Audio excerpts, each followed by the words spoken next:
I'm real revolutionary right now. Black power. Support this man, Black media. He makes sure that our stories are told. Thank you for being the voice of Black America, Roland. Stay black. I love y'all. All momentum we have now, we have to keep this going. The video looks phenomenal. See, this difference between Black Star Network and Black-owned media and something like CNN. You can't be Black-owned media and be scared. It's time to be smart. Bring your eyeballs home. You dig?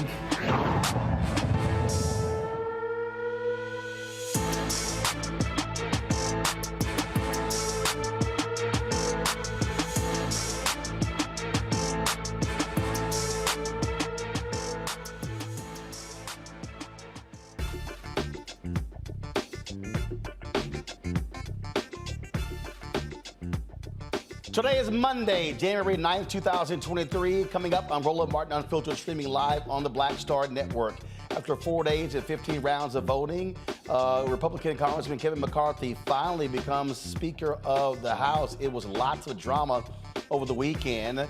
Louisiana Congressman Troy Carter will join us tonight to talk about how McCarthy was able to win the seat, but also what is next with him being in control. We'll also replay for you the speech of Congressman Hakeem Jeffries as he laid it out to the Republicans and signaled how it's going to run now that he is in charge of the Democratic caucus. The Atlanta area special grand jury investigating what took place with the election there. They have completed their probe of whether former President Donald Trump and his allies violated the law in their efforts to overturn the 2020 election. We'll discuss where that information is going. Plus, December's job report showed there was steady growth in 2022, but what did it mean for African Americans? And what can we expect in 2023? We will talk to a CEO about that as well. Plus, great news. Buffalo Bills player Damar Hamlin is no longer in the hospital. He has been released and sent back home to Buffalo. The music industry has been hit by several losses. The founding member of the Earth, Wind & Fire, Anita Pointer, as well as a prominent gospel singer, all have passed away in the last week. We'll have those in memoriams for you as well. Plus, we continue our New You in 2023. My homie Cutie Mac is going to be here talking about nutrition and his 6-week Super You program. Folks, it is time to bring the funk on Roland Martin Unfiltered on the Black Star Network. Let's go. He's got it. Whatever the biz, he's on it. Whatever it is, he's got the scoop, the fact, the find. And when it breaks, he's right on time and it's rolling. Best believe he's knowing. Putting it down from sports to news to politics. With entertainment just for kicks, he's rolling. It's on go, y'all. It's Roland Martin, Rolling with Roland now. He's funk, he's fresh, he's real, the best, you know he's Roland Martin now.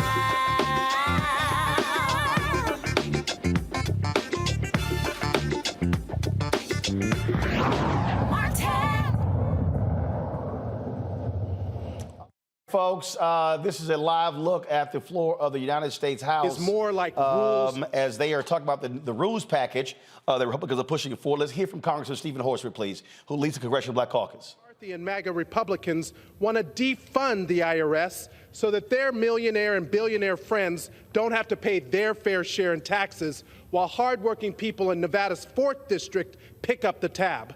There's a persistent problem with the wealthiest Americans evading taxes or hiding their money in secret offshore bank accounts in order to avoid paying their tax obligations. In fact, according to a new Syracuse University analysis, low-income wage earners were audited 5.5 times more than the people in every other tax bracket in 2022. Democrats put people over politics and provided the resources and funding that the IRS needs to go after the super rich tax cheats. It is not fair that taxpayers with lower incomes are more likely to be audited than high-income taxpayers. And adding additional insult, their first bill adds more than $100 billion to the deficit over the next 10 years. What does that say about reducing our deficit? Stop this hypocritical. Gentleman's time has expired. Gentleman from Oklahoma. I ask everybody to vote down this I ask for my time. Thank you, Mr. Speaker. Mr. Speaker, I ask unanimous consent that the Speaker be authorized to postpone the vote on ordering the previous Nevada, question. who is the new chair of the Congressional Black Caucus. Joining us right now is Congressman Troy Carter. Congressman, glad to have you back on Roland Martin Unfiltered.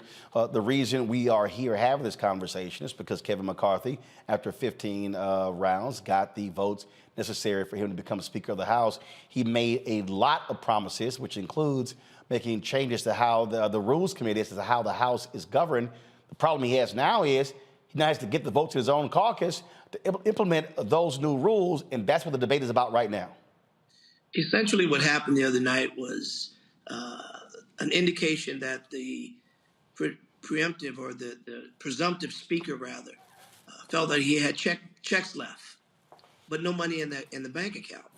You're writing checks for things that you can't cash, giving away the power of the speakership, moving away from the opportunity to be able to govern.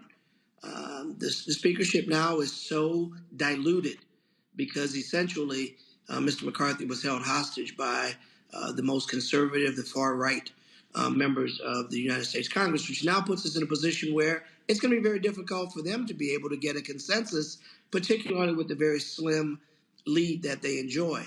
When you look at this rules package that is being debated now and will be voted on, it attempts to change many of the positive things that were done by the Democratic Party, but things that will definitely hurt the American people by taking away those extra IRS agents. They seem to think that this is designed to go after ordinary citizens. It's not.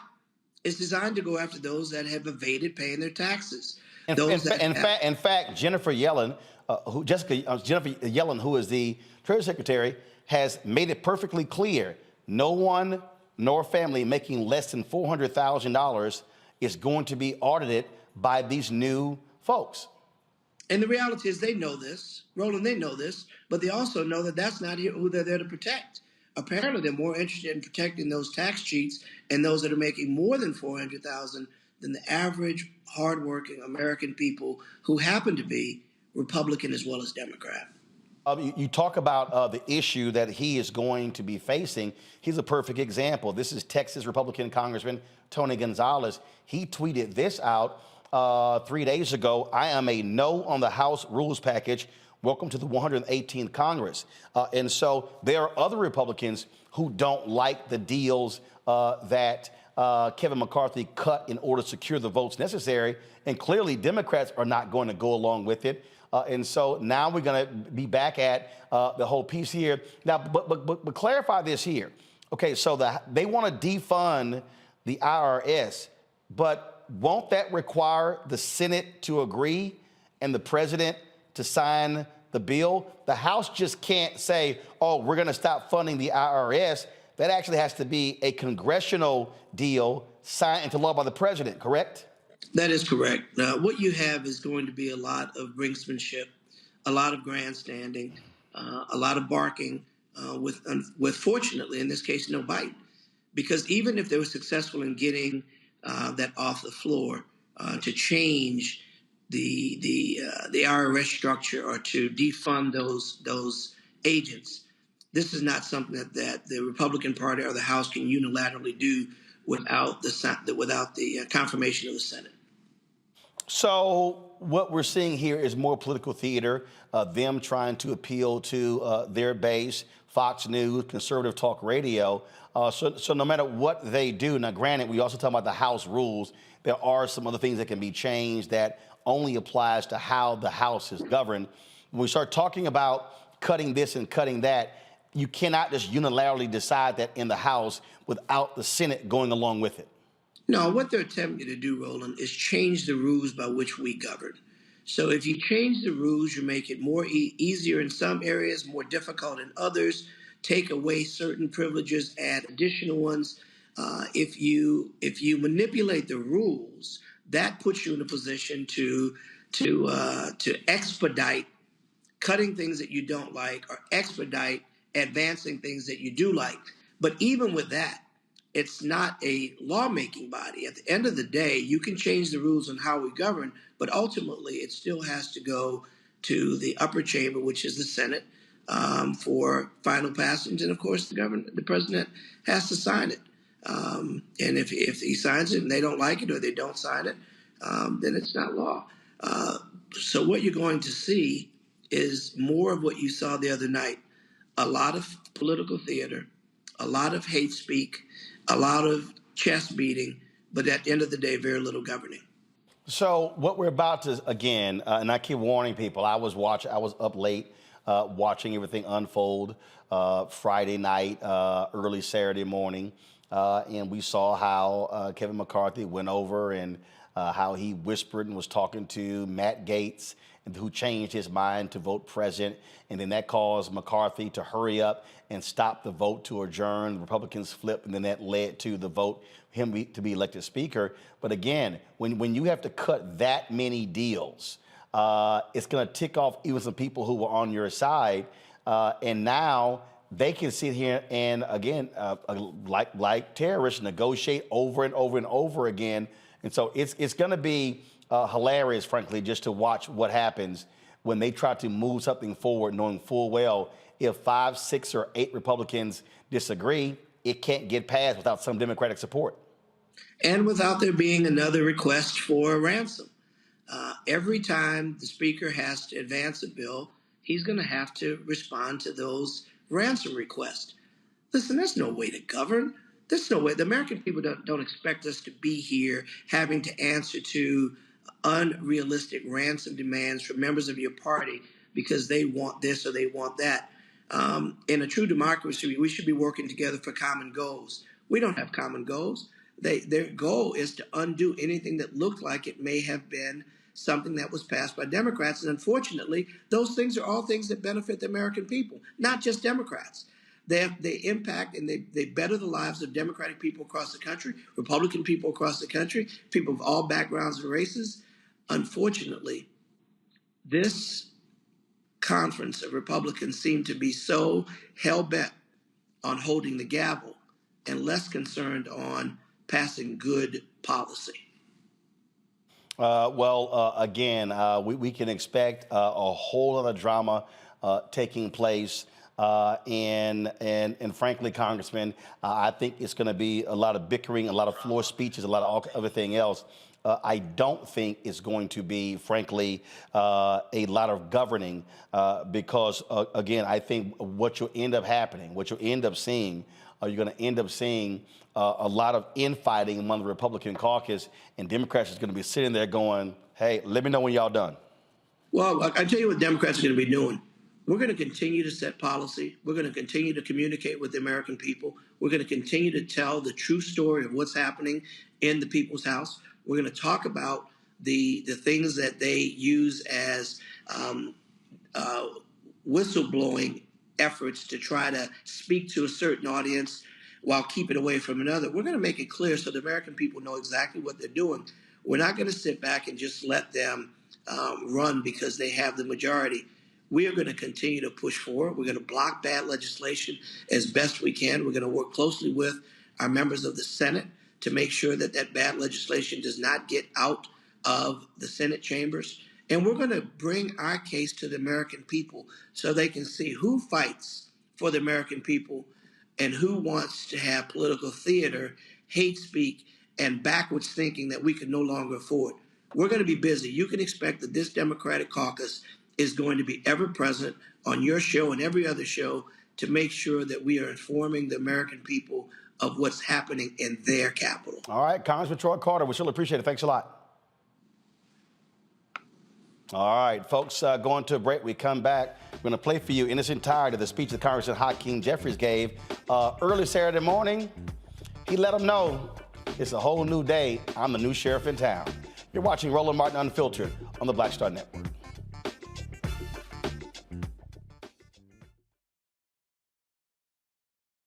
I love directing. It's a different kind of piece. I do believe that the 30 years I was acting was to prepare me for what I'm supposed to be doing, and that what I'm really am good at. But when you were acting, were you even thinking about directing? Nope. Were you? So what the hell happened? If you had asked me 15 years ago, I probably would have said, no, I don't know. I was doing Ava DuVernay's first film, I Will Follow. Mm-hmm. And during that process, I think because it was her first film, maybe She's self-taught. Absolutely. I probably gave too many suggestions. And at some point, Ava said to me, I think you're a director and you don't know it.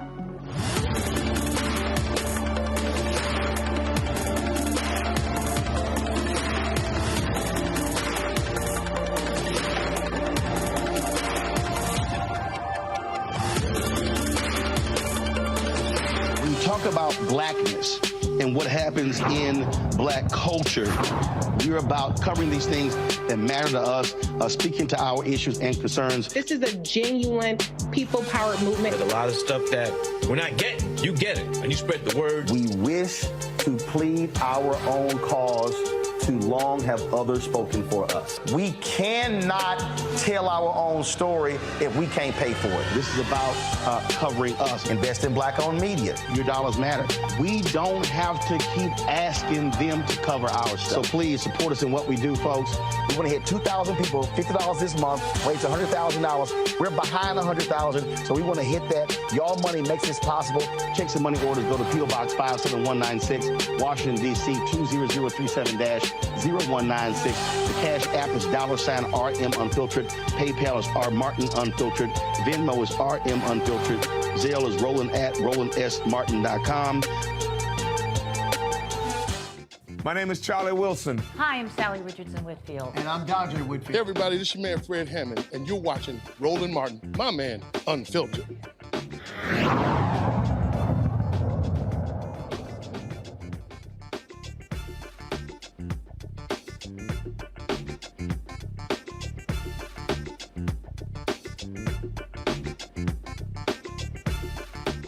All right, folks, before Kevin McCarthy got the gavel on Saturday, early Saturday morning, there was a whole process there in terms of Democrats, Republicans coming out, and the Democratic leader, Hakeem Jeffries, he spoke first.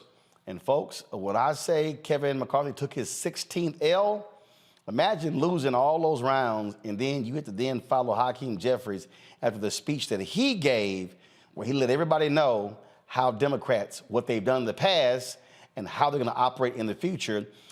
Here is his speech in its entirety. Madam Clerk, Whip Clark, distinguished members of the House Democratic Caucus and the House Republican Conference, it's my high honor and distinct privilege to finally be able to welcome all of you to the 118th Congress.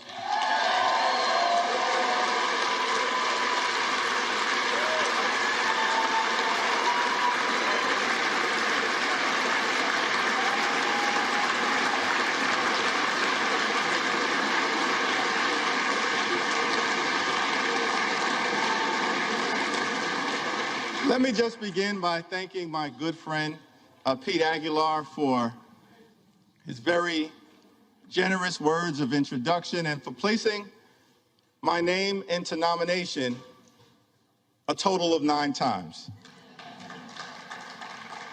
And I also want to thank my other colleagues from the Democratic Caucus for your generous words of nomination as well. Jim Clyburn, Catherine Clark, Ted Lieu, Dean Phillips, Joe Neguse, and Veronica Escobar. I also want to thank my colleagues, my friends in the House Democratic Caucus for your perseverance, for your strength, for your friendship, for your unanimity of purpose, and for your unanimous support.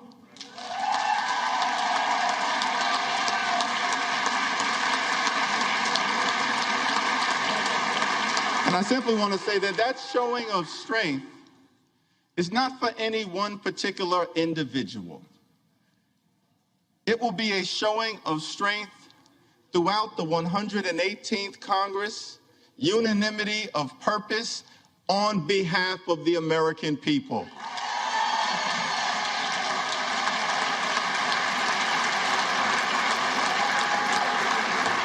Before I proceed any further, let me begin by acknowledging the distinguished gentle lady from the great state of California, the iconic, the heroic, the legendary Speaker Emerita, Nancy D'Alessandro Pelosi.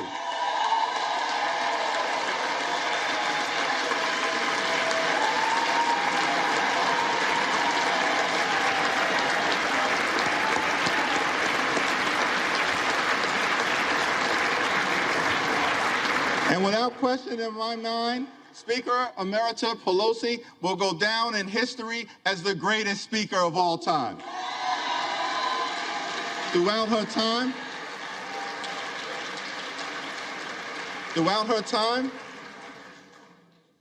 in Congress, she's been a legendary legislator, a fabulous facilitator, and a no-nonsense negotiator. We know that Nancy Pelosi is a woman of faith, a loving wife, a mother of 5, a grandmother of 9, a defender of democracy, a voice for the voiceless, and a powerful champion for the children, the climate, Charm City, California, the caucus, the Congress, the country, and the Constitution. Thank you, Madam Speaker, for all that you have done. It's an honor to stand on your broad shoulders, as well as the shoulders of the great Steny Hoyer and the great Jim Clyburn, 2 consequential leaders in their own right.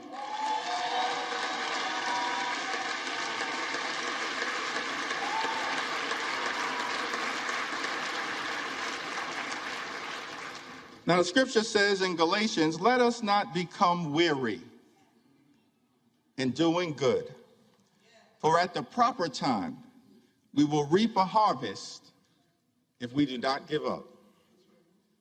Over the last 2 years, House Democrats, in partnership with President Biden and our colleagues in the Senate, have been hard at work on behalf of the American people, getting big things done.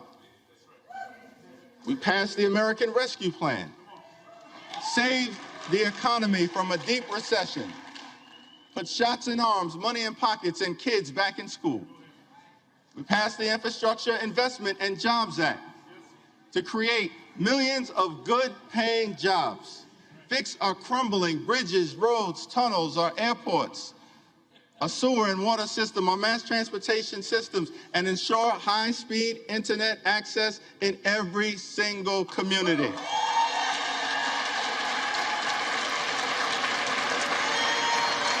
We passed gun safety legislation for the first time in 30 years that will save lives and make our communities safer. We passed the CHIPS and Science Act to bring domestic manufacturing jobs back home to the United States of America and ensure that our workforce has the skills to succeed in the 21st century economy. And we passed the Inflation Reduction Act to strike a dramatic blow against the climate crisis, set our planet on a sustainable trajectory forward, lower energy costs, strengthen the Affordable Care Act, lower health care costs, and drive down the high price of life-saving prescription drugs for millions of Americans. It was one of the most consequential Congresses in American history. President Biden gets the job done, and the D in Democrat stands for deliver.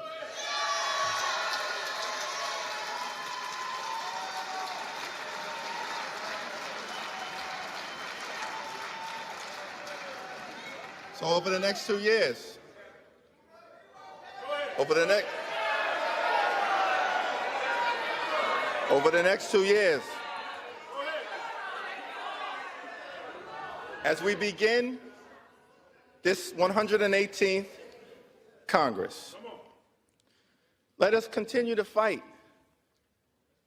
for lower costs. Let us continue to fight in this Congress for better paying jobs. Let us continue to fight in this Congress for safer communities. Let us continue to fight in this Congress to defend democracy. Let us continue to fight in this Congress to put and protect the public interest. Let us continue to fight in this Congress for economic opportunity in every single zip code, and let us continue to fight in this Congress for reproductive freedom.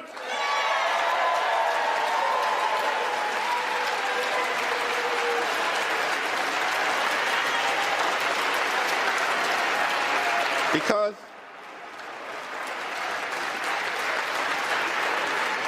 as Democrats, we do believe in a country for everyone.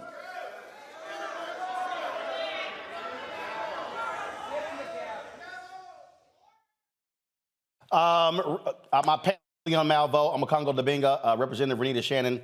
I got a couple of minutes before I go to break. Real quick here, Omakongo. It was to watch him lay out what Democrats have done. Republicans, the reason he kept stopping because Republicans were not happy, were jeering him. All he did was tell the truth. All he did was tell the truth, man. It was the A to Z's of democracy. I mean, the way he laid it all down. And he's just so cool with it, man. It's like you don't really know that you're just getting these jabs thrown at you. It's like bam, bam, bam. But really, at the end of the day, you just got to respect what the brother did, what he continued to do, and what all of the Democrats have done to have those continued unanimous votes. And I'm glad you had the congressman on earlier because the Democrats have made it clear that they are not going to stop fighting. They're going to keep doing the work for the American people. They are a big tent. You got everybody who are on the more conservative side, and then you got people down to the AOCs and the Rashida Tlaibs. I mean, they see what the larger purpose is. And really, the Republicans have shown full out in front of everybody that they do not have the ability to govern, that they are petty, that they are evil, and they are vindictive. And they spent all of that time fighting over who's going to have the right to investigate Hunter Biden. That's what they gave the American people. And so we need to continue to fight. We need to continue to support Jeffries and everybody else who was there, because at the end of the day, in these 2 years, we got to continue building the case to be able to get them out in the next election. Hold tight 1 second. We come back. We're going to get the response from Julian and Renita. We're also going to finish the rest of his speech. And of course, you know, he is from Brooklyn, and so he loves dropping references to Notorious B.I.G. on the floor. And so let's just say when he did a walk through A through Z, Republicans are still trying to figure out, man, we ain't got nobody on our side with that kind of flow. All right, folks, we're going to show that when we come back. Don't forget to support us on the Black Star Network. Download the app, Apple phone, Android phone, Apple TV, Android TV, Roku, Amazon Fire TV, Xbox One, Samsung Smart TV. Support our Bring the Funk fan club. Send check and money orders, P.O. Box 57196, Washington, D.C., 20037-0196. Cash App, $RM Unfiltered, PayPal, R Martin Unfiltered, Venmo, RM Unfiltered, Zelle, Roland at RolandSMartin.com, Roland at RolandMartinUnfiltered.com. We'll be right back.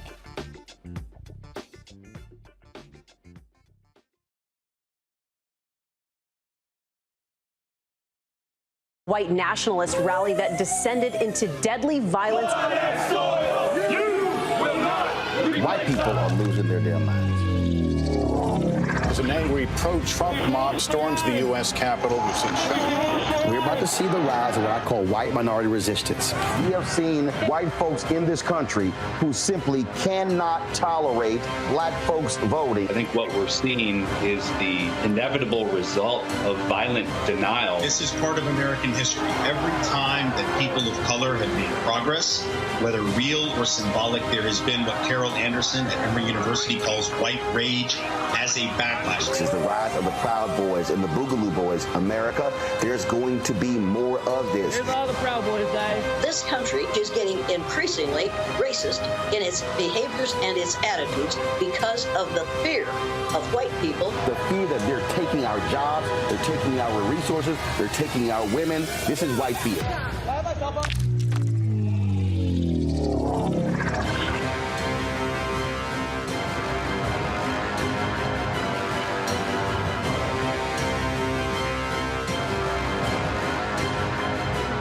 The next Get Wealthy with me, Deborah Owens, America's Wealth Coach. The number of people working from home has quadrupled to almost 30%.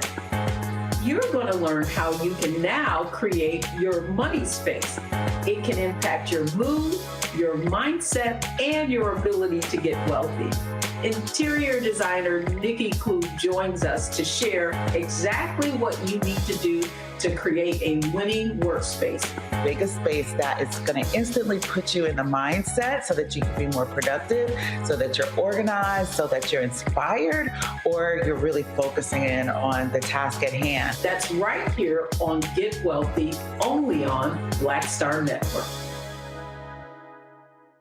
Hi, y'all doing? It's your favorite funny girl, Amanda Seals. Hi, I'm Anthony Brown from Anthony Brown and Group Therapy. What up, Lana Well, and you are watching Roland Martin Unfiltered.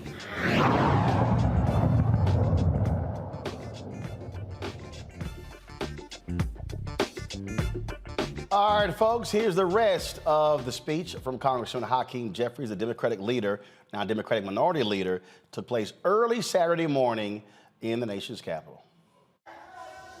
We do believe in a country for everyone, a country that provides for the poor, works for working families, makes sense for the middle class, stands up for senior citizens, innovates in the inner city, strengthens suburban communities, helps out the heartland, and revitalizes rural America.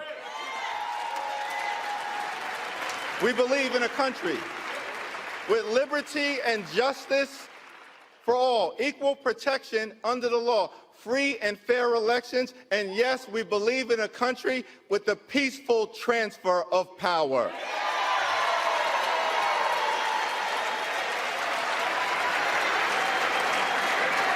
We believe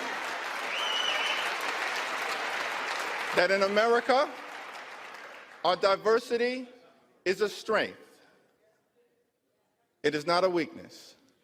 An economic strength, a competitive strength, a cultural strength. Our diversity is a strength. It is not a weakness. We are a gorgeous mosaic of people from throughout the world. As John Lewis would sometimes remind us on this floor, we may have come over on different ships, but we're all in the same boat now. We are white, we are black, we are Latino, we are Asian, we are Native American, we are Christian, we are Jewish, we are Muslim, we are Hindu, we are religious, we are secular, we are gay, we are straight, we are young, we are older, we are women, we are men, we are citizens, we are dreamers. Out of many, we are one. That's what makes America a great country. And no matter what kind of haters are trying to divide us, we're not going to let anyone take that away from us. Not now, not ever. This is the United States of America, a land of opportunity. The fact that I'm able to stand up here today is another data point in that narrative. I was born in Brooklyn Hospital, raised in a working class neighborhood in Crown Heights, grew up in the Cornerstone Baptist Church, started off in the cradle roll department, somehow survived the violence of the crack cocaine epidemic, and wound up here in the United States Congress as the highest ranking Democrat in the House of Representatives. America, truly a land of opportunity. Government of the people, by the people, and for the people. So on this first day, let us commit to the American dream, a dream that promises that if you work hard and play by the rules, you should be able to provide a comfortable living for yourself and for your family, educate your children, purchase a home, and one day retire with grace and dignity. Let us commit on this first day to lift up the American dream for every single person in this nation.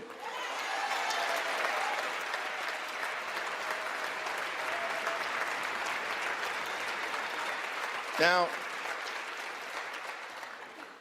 I recognize that this is a moment of transition. as we transition from one Congress to the next, from one majority to the next, from a year of accomplishment, to a year of ambiguity, a moment of transition. The American people, understandably, after the events of this week, recognize that the Congress is at a fork in the road and are asking the question, what direction will we choose? On this first day, I do not pretend to answer that question on behalf of my colleagues on the other side of the aisle, but we do extend our hand of partnership to you and want to make clear that we extend and intend to try to find common ground whenever and wherever possible on behalf of the American people.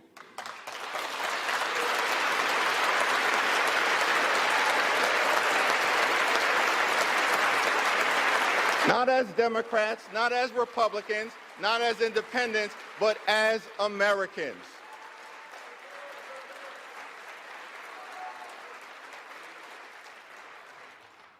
But I also want to make clear that we will never compromise our principles. House Democrats will always put American values over autocracy, benevolence over bigotry, the Constitution over the cult, democracy over demagogues, economic opportunity over extremism, freedom over fascism, governing over gaslighting, hopefulness over hatred, inclusion over isolation, justice over judicial overreach, knowledge over kangaroo courts, liberty over limitation, maturity over Mar-a-Lago, normalcy over negativity, opportunity over obstruction, people over politics, quality of life issues over QAnon, reason over racism, substance over slander, triumph over tyranny, understanding over ugliness, voting rights over voter suppression, working families over the well-connected, xenial over xenophobia, yes we can over you can't do it, and zealous representation over zero-sum confrontation. We will always do the right thing by the American people. So let us not grow weary of doing good, for the American people will reap the benefit of the harvest if we do not give up. God bless you, God bless the House, and God bless the United States of America.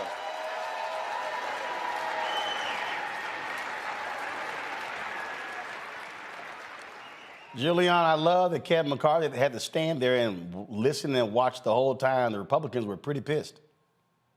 They might have been pissed, but they got taken to school. And that's the bottom line. I think Hakeem Jeffries is time enough for them. It's going to be very interesting, though, Roland, as you talk to Obakongo and before that, the congressman from Louisiana about what's going on. This was a circus. I hope everybody brought their popcorn. But at the end of the day, the biggest thing, Roland, for me is really being concerned about entitlements and Social Security. More than 50% of Black women who are over 65 years old, me too, basically depend on Social Security as their sole source of pension money. More than half. So when this boy goes around talking about he's going to cut entitlements, I'm counting on Hakeem Jeffries with his poetic pushback to say, oh, hell no, because that's what's going to happen. They have been plotting on this for a very long time. And I know that anything they do has to go to the Senate, go to the president. But the attack on entitlements is really what that 45th president, the orange orangutan, and his friends, they're holding up their phone talking about, please come talk to him. This is toxic, and it really is an attack not only on all Americans, but especially on Black Americans. Renita? Yeah, you know, Hakeem Jeffries started out his tenure by saying that this was a new day in the House, a new day for Democrats, which we frequently hear Democrats say. And, you know, typically then we sort of get the same results. And I'm always in the camp of what Democrats can be doing, what they need to be doing more of, because I've seen the inside and I see where we fight and when we don't fight. But what people really need to understand is Hakeem Jeffries is putting his money where his mouth is. People do not understand how hard it was what he just accomplished. So let me break it down for you. Typically, Democrats— About 30 seconds. If I go to the break, go. In the minority, they will put up a Democrat for speaker, but then not all Democrats typically vote for that Democrat that they put up. Yes, you have Democrats who will vote for the Republican for speaker. It has been more than a decade since all Democrats hung together and actually voted for the minority leader, their Democrat that they put up. So he has to be commended, and I do believe him when he says it's a new day. It is, and so again, I love to see the feistiness and, of course, walking it through A to Z. You ought to see some of the memes where they actually put Nas's Ether to that music to what Hakeem did there. So pretty cool. All right, y'all, going to a break. When we come back, we're going to talk about the last jobs report. First of all, the first jobs report of the year, or the last month of the year, and lay out what took place in 2022. That's next on Roland Martin Unfiltered on the Black Star Network. Don't forget, folks, support us in what we do. Download the Black Star Network app, Apple phone, Android phone, Apple TV, Android TV, Roku, Amazon Fire TV, Xbox One, Samsung Smart TV. Get a copy of my book, White Fear, How the Browning of America is Making White Folks Lose Their Minds. Available at all bookstores. Download it on Audible. And, of course, if you're watching on YouTube or the Black Star Network, hit the like button, hit the share button on Facebook. Other folks know what we're doing. We'll be back in a moment.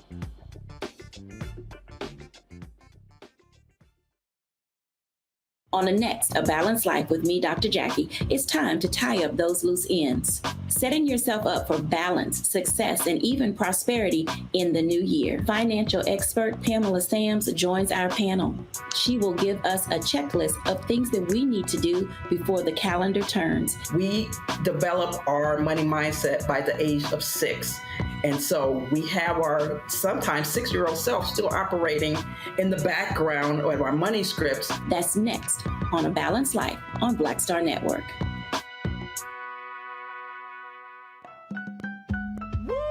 We're all impacted by the culture, whether we know it or not. From politics to music and entertainment, it's a huge part of our lives, and we're going to talk about it every day right here on The Culture with me, Faraji Muhammad, only on the Black Star Network.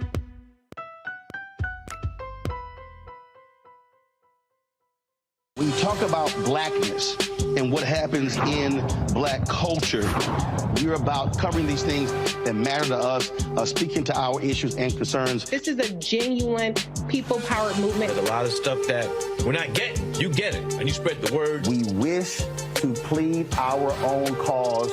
Too long have others spoken for us. We cannot tell our own story if we can't pay for it. This is about covering us. Invest in black-owned media. Your dollars matter. We don't have to keep asking them to cover our stuff. So please support us in what we do, folks. We want to hit 2,000 people, $50 this month, raise $100,000. We're behind 100,000, so we want to hit that. Y'all money makes this possible. Check some money orders. Go to P.O. Box 57196, Washington, D.C. 20037-0196. The Cash App is $RM Unfiltered. PayPal is R Martin Unfiltered. Venmo is RM Unfiltered. Zelle is Roland at RolandSMartin.com. Hi, I'm BB Winans. Hey, I'm Donnie Simpson. What's up? I'm Lance Gross, and you're watching Roland Martin Unfiltered.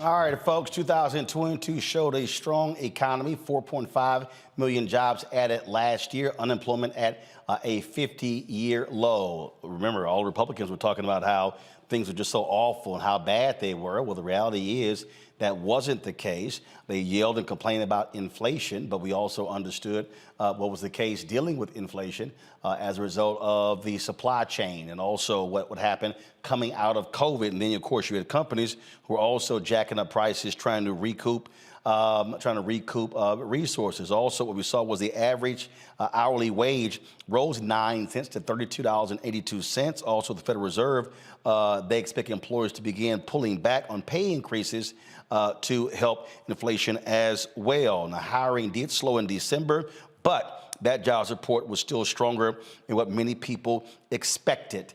Maurice Jones is the CEO of 110. He joins us right now. Maurice, glad to have you here. First of all, what is 110?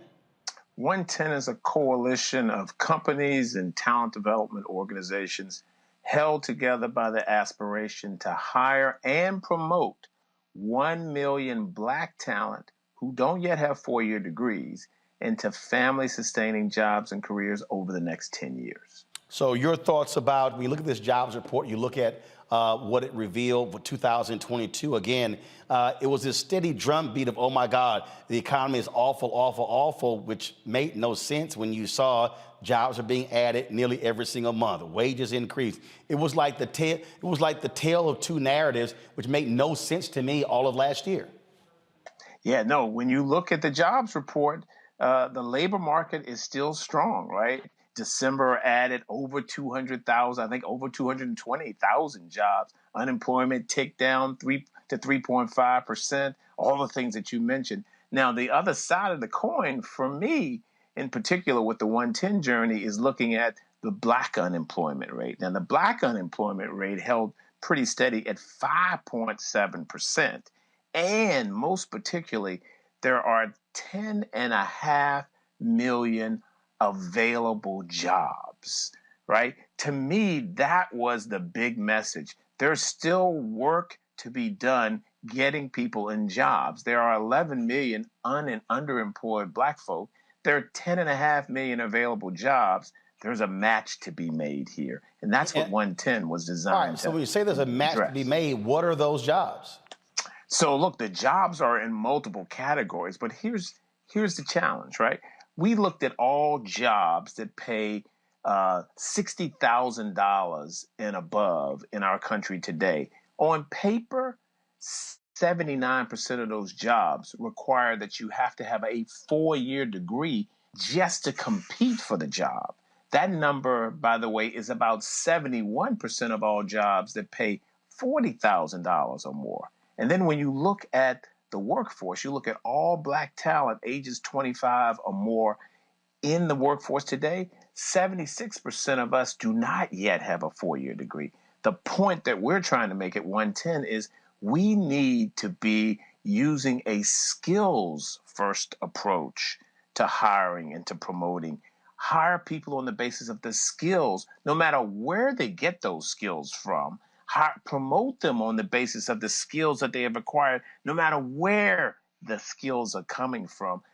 That will open up new talent to those employers, and it will give more folk more opportunities to work and earn a living. So as you look at 2023, it's amazing because you've got companies doing layoffs. They're talking about, oh, we're going to have this recession. But there are other CEOs who are saying, I'm not seeing the recession. When you see the jobs report comes out, it's like, again, it's sort of like these two different narratives. One seems to be this fear-based narrative of, oh, no, the economy is going to hell. Other people say it's going to be if there is a recession, a very soft one, sort of a technical one, and that by the summer, you know what, we're back full throttle. Your thoughts? Look, 10.5 million unfilled jobs. Companies still need employees. So what I see is an incredible opportunity for companies to use a skills-first approach and to tap into talent that they're now leaving on the sideline. So I'm pretty optimistic that 2023 offers a great chance to get folks working and to enable companies to reach into talent pools that they're not tapping right now. All right, so there's somebody who's watching right now, there's somebody who's listening, and they say, okay, I hear you about these 10.5 million jobs. So what skills should folks be focused on trying to develop now to qualify for one of those jobs? Yeah, so it ranges, right? So if you look at what's growing, you see that healthcare is growing. You see that Leisure and hospitality are beginning to come back. They're not at pre-pandemic levels, but they're coming back now. Construction and manufacturing are growing. So what people need to concentrate on are the kinds of skills that you're seeing these folks need. They need coders. They need people who know mech and understand mechatronics. They need nurses galore. We need folks in HR and finance jobs. Most especially, right? We need employees who can work in teams, who can help to solve problems, who can communicate, and frankly, who are aggressive about marketing the skills and the grit and the desire to work hard that they have. That's what our talent need to be working on. All right, Maurice Jones, certainly appreciate it. CEO of 110, thanks a lot. Nice to be with you, Roland. This is a area here in Congo where government can help. You just saw what happened with the Biden administration when they passed billions of dollars to help build, semiconductor chips, computer chips, which has spurred these companies to announce manufacturing increases. Well, here's the deal: if there are 10.5 million jobs available, what we should be doing is providing the training to people to fill those jobs.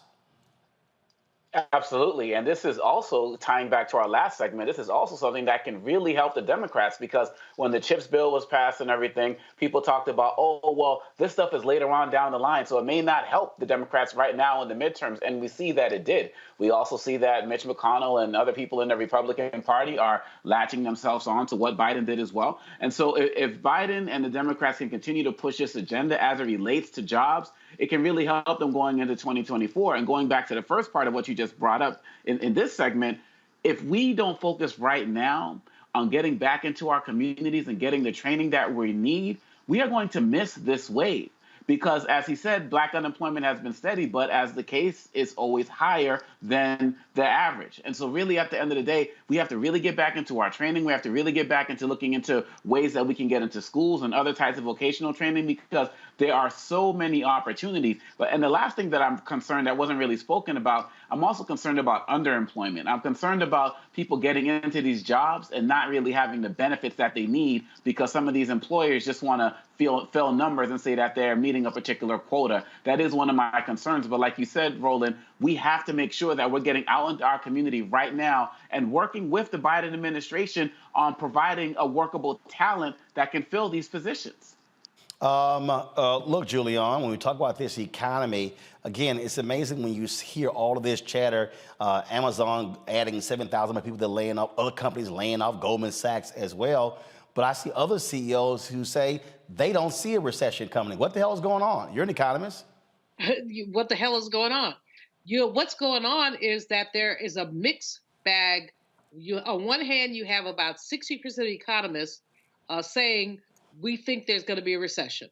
On the other hand, you have folks, very strong jobs report last month, 3.5% unemployment is the lowest rate we've seen in 50 years. So some folks saying recession, other folks saying strong jobs thing. From an economist perspective, the big thing is inflation. And as long as inflation continues to go up, 7% last month, while wage growth only went up by 4.6%. So basically average people are 2% behind what they were a year ago. So a lot of people are grappling with that. But the other piece of it, I think— About 30 seconds. 1010 is raising important questions. At the same time, we have to look at important answers. Our people are being sidelined. I don't want to hear the nonsense about we don't have a recession. Whether we do or not, inflation is sidelining Black people. Well, 30 seconds?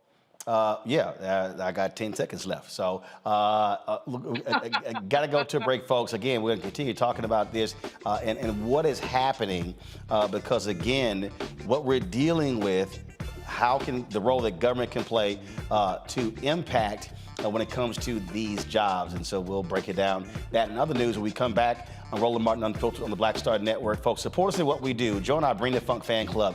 Your dollars make it possible for us to do what we do. We're going to be in Houston on Thursday. I'm going to be in Wichita, Kansas on Monday for MLK Day. We're going to be in Los Angeles next month for the NAACP Image Awards, broadcasting all that week.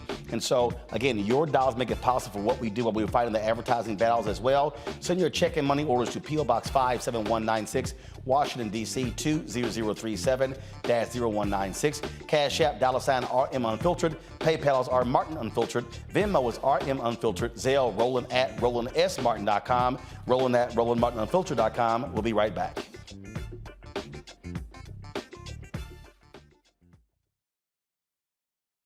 I love directing. It's a different kind of piece. I do believe that the 30 years I was acting was to prepare me for what I'm supposed to be doing and that what I really am good at. But when you were acting, were you even thinking about directing? Nope. Were you? So what the hell happened? If you had asked me 15 years ago, I probably would have said, no, I don't know. I was doing Ava DuVernay's first film, I Will Follow. Mm-hmm. And during that process, I think because it was her first film, maybe She's self-taught. Absolutely. I probably gave too many suggestions. And at some point, Ava said to me, I think you're a director and you don't know it.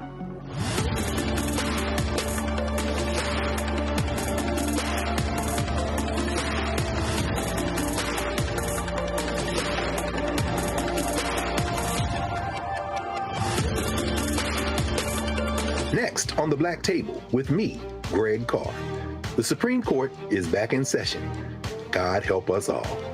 It is no exaggeration to say that this current session could completely reshape this country and redirect our future for generations to come. And not in a good way. We invite Dr. Valeethia Watkins and Professor Angela Porter, our legal roundtable, back to the show to put it all in perspective. That's on the next Black Table. Please don't miss it. Right here on the Black Star Network.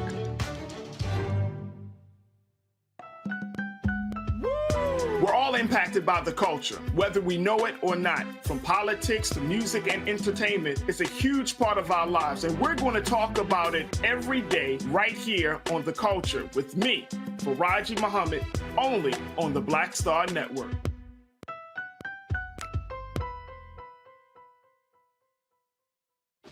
Hey, I'm Antonique Smith. Hey, I'm Arnez J. Hi, this is Cheryl Lee Ralph, and you are watching Roland Martin, Unfiltered. I mean, could it be any other way? Really? It's Roland Martin.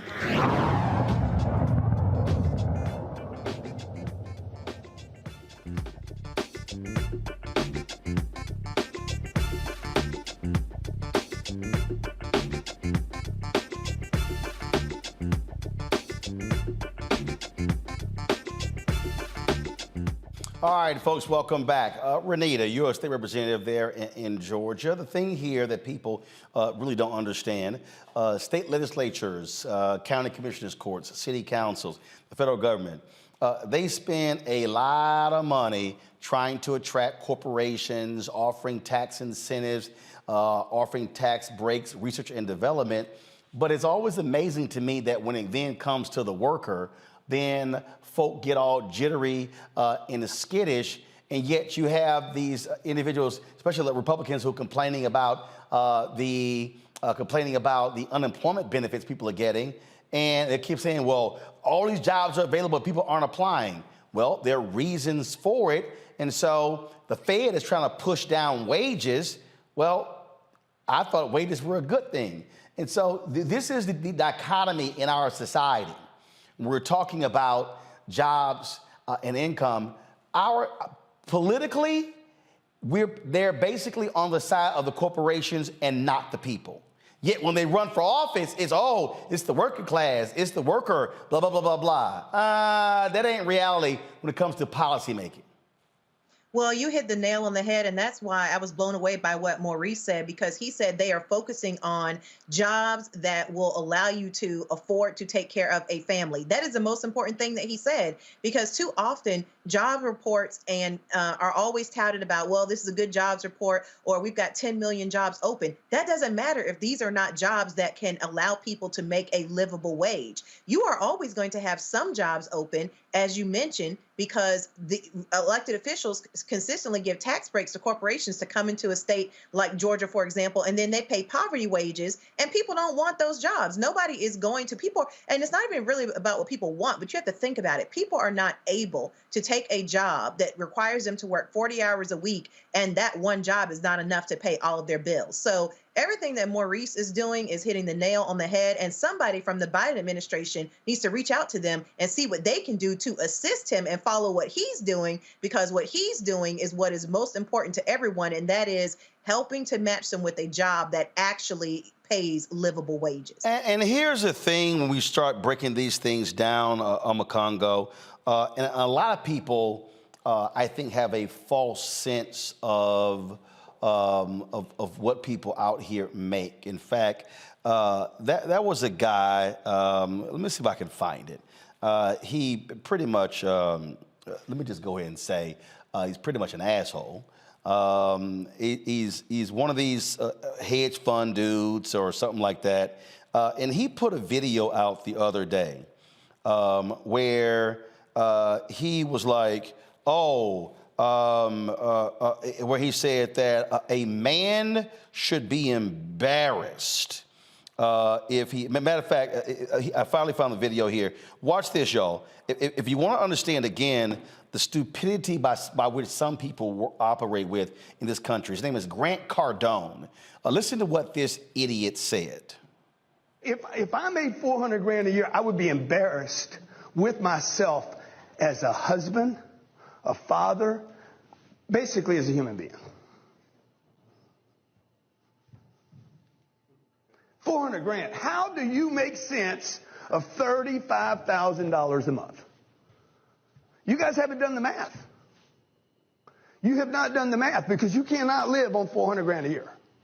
If I made $400 grand a year, I would be embarrassed. Yeah, no, you're right. This fool actually said that. Now the reason this shows you the level of stupidity we're talking about here, Omekongo, and people see that stuff and they go, oh my goodness, this is the reality in America. Folks, in 2021, the median household income in America was $70,784. It was $71,186 in 2020. So there was a drop of about $500. That's 70,000. And Omekongo, the reason that video about that idiot Grant is just so stupid is that there are other people who run around here and they go, oh my goodness, I don't know how. Now that's the median household income. That means 2 people, 2 adults in the household. It means a kid may be working. That's what that means. So when this fool goes, I don't know how you can live off of $35,000 a month, the average American is living off of that times 2 for the year. And it just shows how out of touch so many of these people are. We talk about that when you were talking about the CEOs and the politicians, you know, the CEOs, they don't work for the people, they work for their shareholders. These politicians only care about getting money from the CEOs. They don't care about the people who are on the bottom. And on top of that, you're talking about the median income, which has dropped. But as Dr. Malveaux said, look at inflation. Look at everything costing more. Look at people not getting cost of living increases and really at the end of the day, this is a society that still does not care about the poor. It doesn't care about the working poor. It doesn't care about the middle class. It doesn't care. It's doing everything possible to push us even further down. So this man out here talking foolishly about being ashamed, let's be real. We should be ashamed as a country that we're putting ourselves in situations where our soldiers are coming back and they're dealing with food insecurity, where people in our communities are dealing with homelessness, where our schools are not getting the funding needed to be able to put kids in positions to be able to get out here and get these jobs. This is America's great shame. And that man out there, I don't know where he's coming from, but he's not seeing what people are seeing every single day who live in the real world. And that is the real shame of the United States of America, which is the greatest country on earth, but it's not doing the greatest for the most people right now. The thing, the reason why I wanted to play that clip there, Julian, is because whenever you see the debates in Congress and all of a sudden they're deciding, where to cut things off and the cap, you have a lot of these people who live especially in New York and New Jersey and other places. They're like, well, my goodness, what do you mean that if a family makes more than $250,000, they can't qualify for financial aid or for Pell Grants? I mean, my goodness, we have other bills as well. Okay, the reason that is just so, I showed you the numbers there. While that's ridiculous, because the average folks don't. The reality is, in America, we're talking about no more than 2% of Americans make $125,000 or more. I mean, we're not talking about, the number is so small. 98% of the people in this country, they ain't making six figures. But when you hear these policymakers, when we're talking about job training and development, they act like folks are just, out here splurging and blowing money, when that's not the case. Well, there's the dissonance here. First of all, these people who make public policy do not live lives. So they make public policy. They don't know how people live. So when we're talking about inflation as an example, you, I, and probably everyone on this panel will have a little bit of pain with inflation. But if you're below $60,000 and the cost of chicken wings goes up by 50%, and that's what you feed your kids, this is going to be a problem. But there's a cognizant dissonance between the way that policymakers live and the way that people live. And that's what we're grappling with now. Beyond that, we are dealing with a situation, Roland, don't get me started, you and me, don't get me started, but it's a repugnant to look at the economic challenge that we're facing. You got these Republicans, as I said earlier, 65% of Americans who are over 65 only rely on their Social Security check to live. And again, let me just, about 6.5% of U.S. households make over $200,000. That's it. So that means combined, just 6.6%. So 93.5% of U.S. households are under $200,000 combined. That's just reality.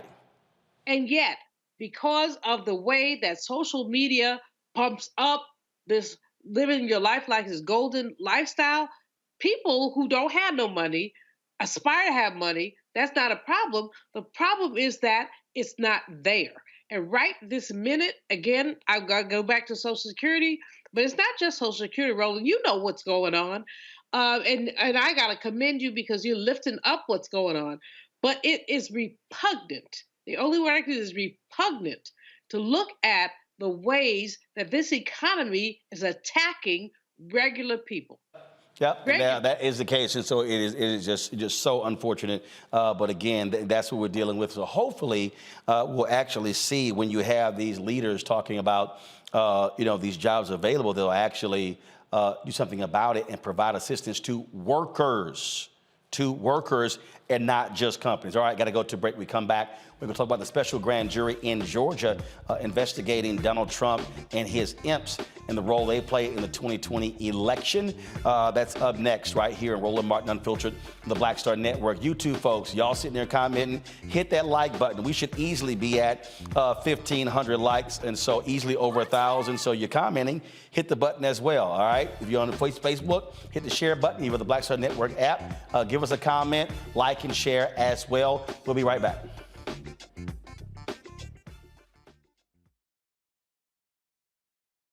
hatred on the streets. A horrific scene, a white nationalist rally that descended into deadly violence. White people are losing their damn minds. As an angry pro-Trump mob storms the U.S. Capitol, we've seen shooting. We're about to see the rise of what I call white minority resistance. We have seen white folks in this country who simply cannot tolerate black folks voting. I think what we're seeing is the inevitable result of violent denial. This is part of American history. Every time that people of color have made progress, whether real or symbolic, there has been what Carol Anderson at Emory University calls white rage as a backlash. This is the rise of the Proud Boys and the Boogaloo Boys. America, there's going to be more of this. Here's all the Proud Boys, guys. This country is getting increasingly racist in its behaviors and its attitudes because of the fear of white people. The fear that they're taking our jobs, they're taking our resources, they're taking our women. This is white fear.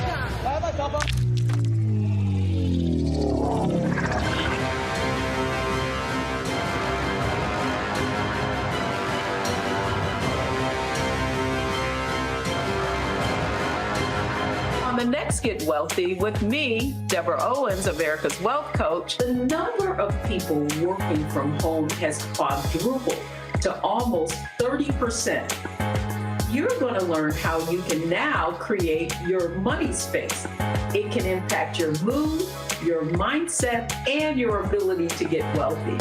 Interior designer Nikki Klug joins us to share exactly what you need to do to create a winning workspace. Make a space that is going to instantly put you in the mindset so that you can be more productive, so that you're organized, so that you're inspired, or you're really focusing in on the task at hand. That's right here on Get Wealthy, only on Black Star Network. Hi, I'm Eric Nolan. I'm Shantae Moore. Hi, my name is LaToya Luckett, and you're watching Roland Martin Unfiltered.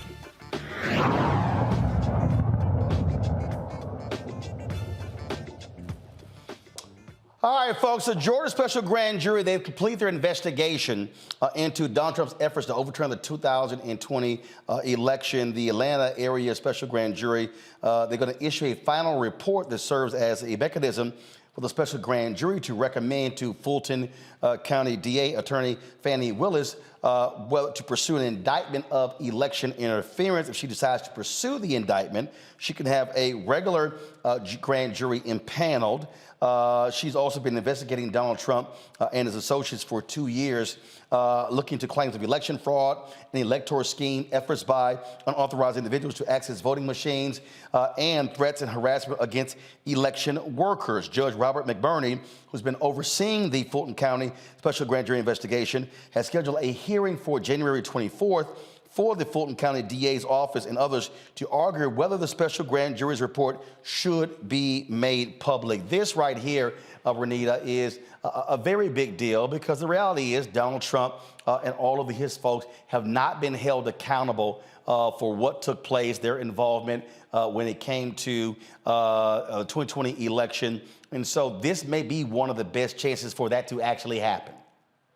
Absolutely. And this investigation will have far-reaching consequences, we hope, that justice is served, because it's not just about Donald Trump. As you mentioned, there are so many different layers to this that do directly affect Georgia. For example, the person who will be installed later this week for the next lieutenant governor of Georgia is Burt Jones. He was actually a fake elector. He is one of those people who pretended to be a legitimate elector in order to change the results of the election and reinstall and install the former president. So there are a lot of things tied to this investigation, and we are all hoping that justice will be served because what we have seen and what we know is that it is really difficult to hold white men accountable in this country. And I don't know anybody who isn't sick of that being the case. You know, we've watched this thing play out, and it is as if, Omakongo, that no one wants to step up and hold Donald Trump accountable. And then one of the things that we keep hearing is, and we see the threats, if they do this, how his supporters are going to respond. Last I checked, above the U.S. Supreme Court, it says equal justice under law. Now, no one should, that shouldn't even be a conversation about, someone being scared of what may happen. If he or others broke the law, they must be held accountable, just like you or I would be. Period, bottom line. I mean, and people are talking about this past Friday was 2-year commemoration. So people calling it an anniversary. It's not an anniversary, commemoration of the insurrection. But my response to that was the insurrection is still ongoing. Look at the people who are in the House right now, the Matt Gaetzes and the Marjorie Taylor Greens, and how they have more power, and they haven't been held accountable. And Donald Trump hasn't been held accountable. We're seeing spillover effects in places like Brazil, for goodness sakes. So really, at the end of the day, and we talk about Merrick Garland, he had a rock-solid case, and then he turned it over to Jack Smith and the special counsel.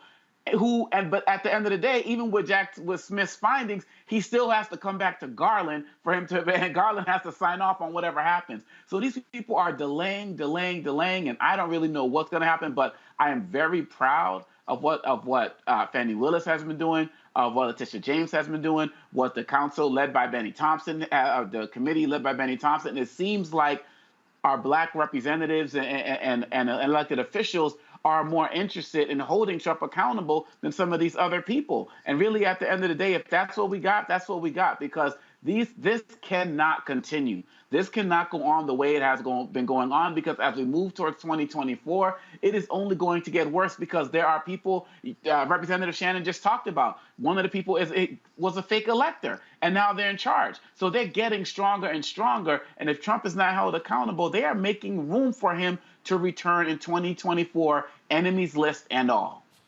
There has to be accountability, Julian. And here's my whole deal. All right. So you're going to have a hearing. It should be made public. Mm-hmm. It should be. It's in the public's interest to find out what this special grand jury discovered.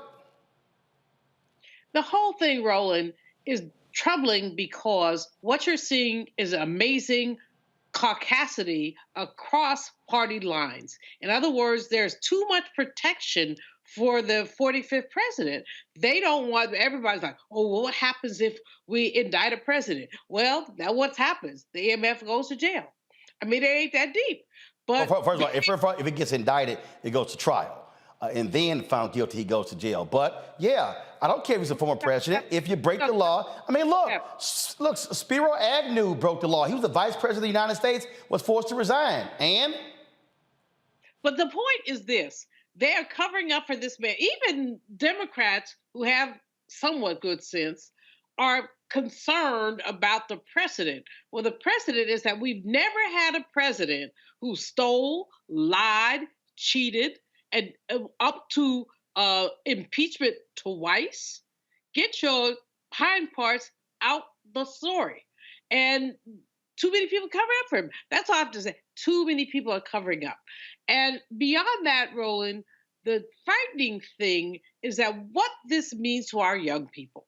I got to get back to that as an educator. What are we telling our young people about cheating, lying, stealing? We're telling them if that Maryland farmer, y'all know what I mean, Maryland farmer gets away with this, it's telling young people you can cheat, lie, and steal. So I am flabbergasted about all of this and annoyed that the mainstream media, unlike you, Roland Martin, the mainstream media is making this like, oh, well, it's just whatever. I mean, they're more agitated, but they agitated enough. Turn this Maryland farmer out. Get him out of any kind of influence.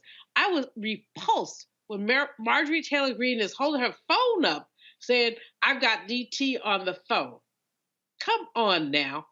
This is what we're dealing with, and we're going 2 years into 2024 or a year and a half, and we've got to make sure that people with sense repulse this thing. That's where I am. And if she's, excuse me, I'm a little agitated, but I'm just disturbed about the way that caucasity has allowed this man to do what he does, and that these 15 ballots, okay, dude, you want to be the speaker more than a hungry man wants a hamburger. Well, Okay. Renee, would it also, why you have to see it through?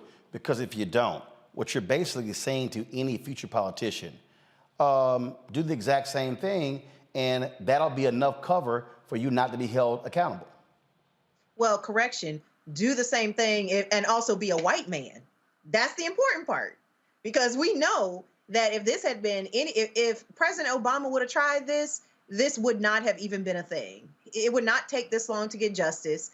This would not have even happened because we all know what would have actually happened had he tried it. So, I mean, I do think that it's just very important for, all of us to get justice out of this situation. And to Julianne's point, it's crazy because the mainstream media is not talking about Merrick Garland's dereliction of duty. They are not talking about how swiftly justice could be served. And so, as Dr. Malveaux pointed out, it's really elected officials on both sides of the aisle who are covering for this person and who are moving very slowly towards justice. And like I said, I think the root of all of this is there is just still such a resistance in this country to actually hold white men accountable. That is what is at the bottom of this.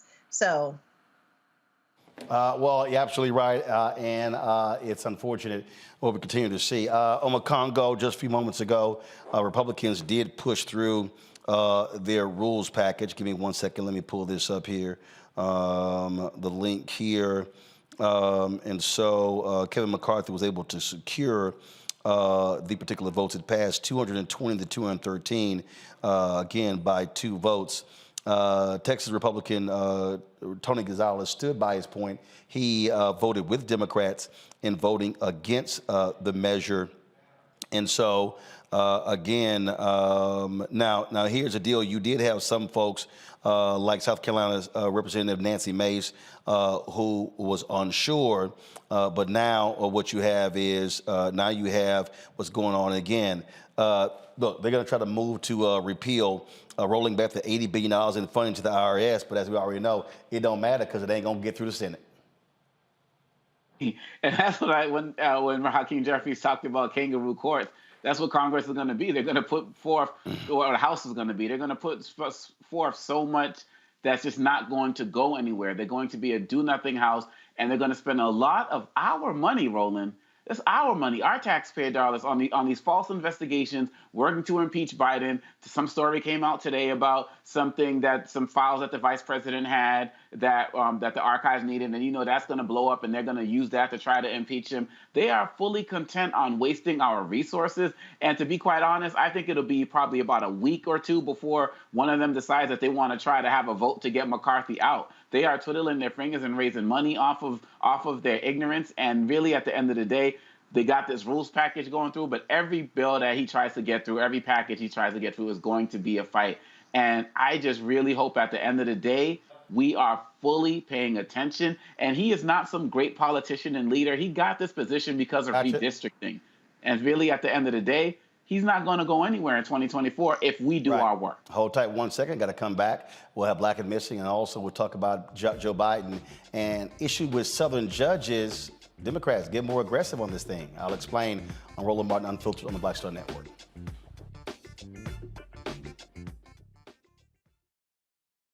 When you talk about blackness and what happens in black culture, we're about covering these things that matter to us, speaking to our issues and concerns. This is a genuine people-powered movement. There's a lot of stuff that we're not getting. You get it, and you spread the word. We wish to plead our own cause. Too long have others spoken for us. We cannot tell our own story if we can't pay for it. This is about covering us. Invest in black-owned media. Your dollars matter. We don't have to keep asking them to cover our stuff. So please support us in what we do, folks. We want to hit 2,000 people, $50 this month, raise $100,000. We're behind 100,000, so we want to hit that. Y'all money makes this possible. Checks and money orders go to P.O. Box 57196, Washington, D.C. 20037-0196. The Cash App is $RM Unfiltered. PayPal is R Martin Unfiltered. Venmo is RM Unfiltered. Zelle is Roland at RolandSMartin.com. We're all in impacted by the culture, whether we know it or not. From politics to music and entertainment, it's a huge part of our lives, and we're going to talk about it every day right here on The Culture with me, Faraji Muhammad, only on the Black Star Network.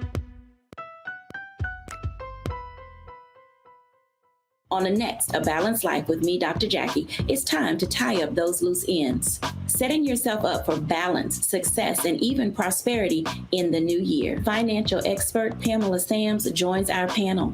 She will give us a checklist of things that we need to do before the calendar turns. We develop our money mindset by the age of 6.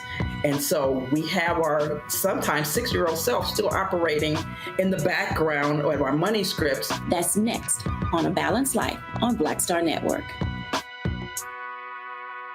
It's Kim Whitley. Yo, what's up? This your boy Ice Cube. Hey, yo, Peace World. What's going on? It's the Love King of R&B, Raheem Devon, and you're watching Roland Martin, Unfiltered.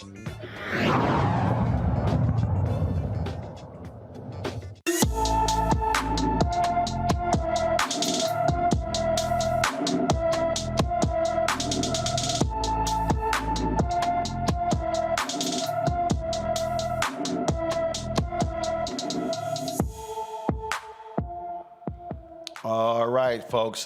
Today's Black and Missing. Navia Stanford went missing from her Madison, Wisconsin home on December 8th. The 16-year-old is 5 feet 4 inches tall, weighs 145 pounds, with brown hair and brown eyes. Anyone with information about Navia Stanford should call the Madison, Wisconsin Police Department at 608-255-2345, 608-255-2345.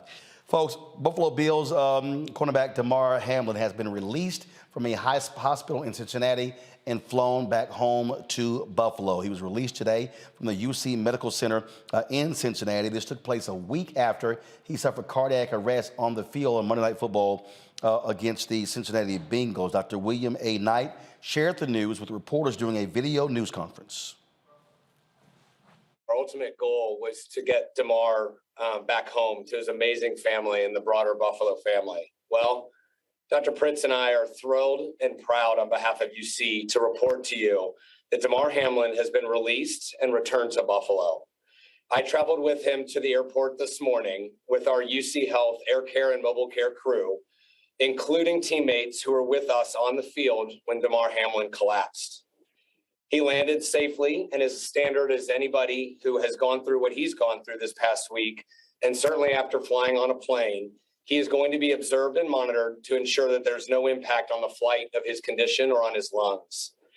Dr. Pritz and I have spoken extensively with his care team in Buffalo, and I can confirm that he is doing well, and this is the beginning of the next stage of his recovery.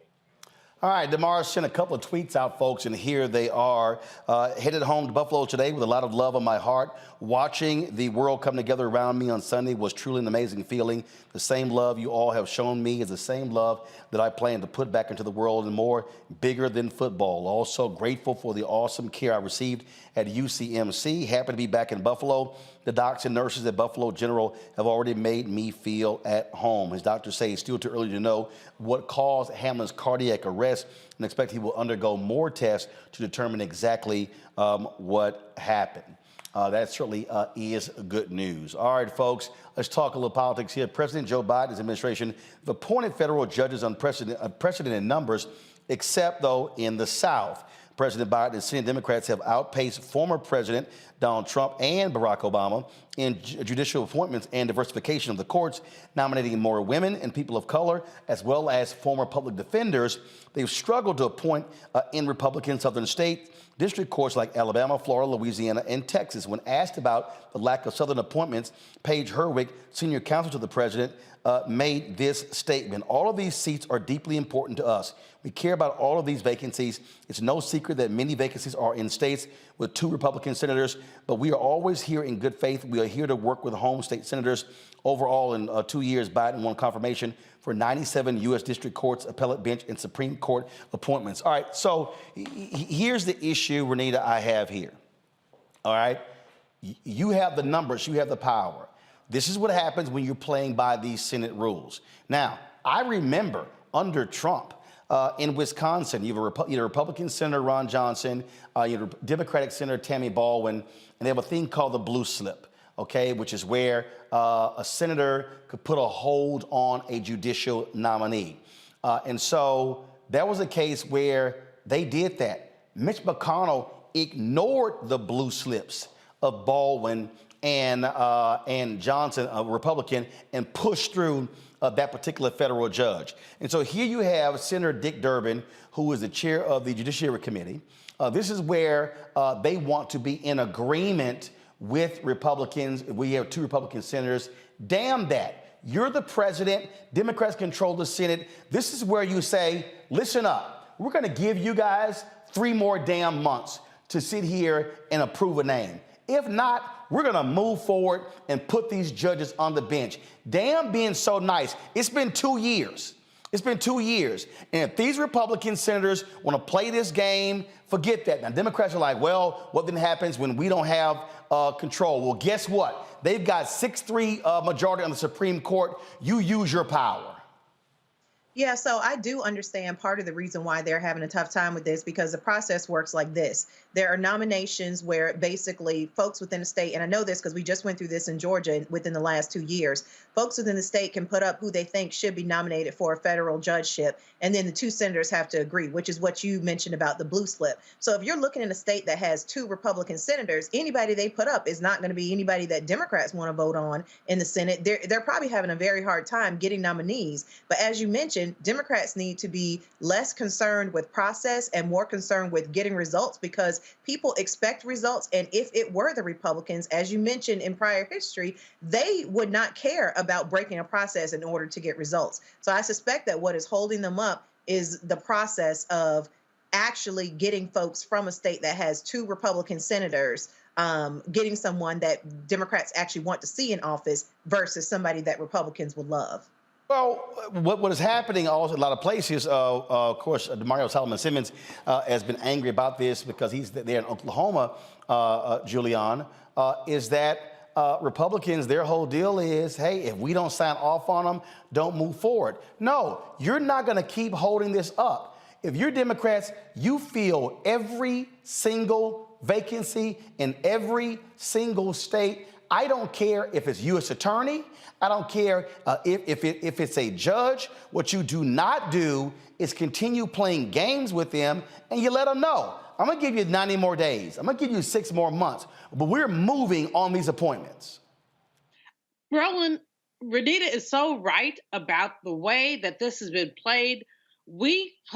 Democrats play checkers, Republicans play chess.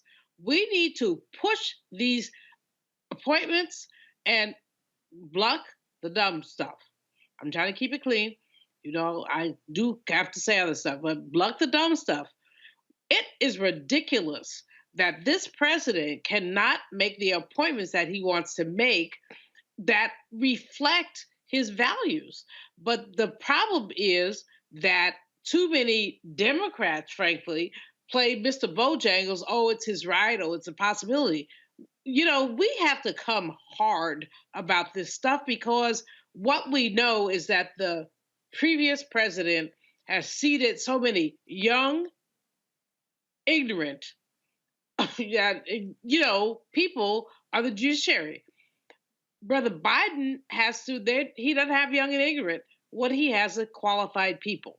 We have to fight back, Roland. We have to fight back. We aren't fighting back, and that's the problem. Look, I'm a Congo. I don't want to hear it. My whole deal is you get it done. And you make it. If you're Dick Durbin, you stop sitting here with a collegiality of the Senate or in our rules, and you say, if y'all keep holding it up, we're going to move forward. So you better decide on one of the judges that we picked, or it's going to happen. But you don't just sit here and just let them keep controlling the process.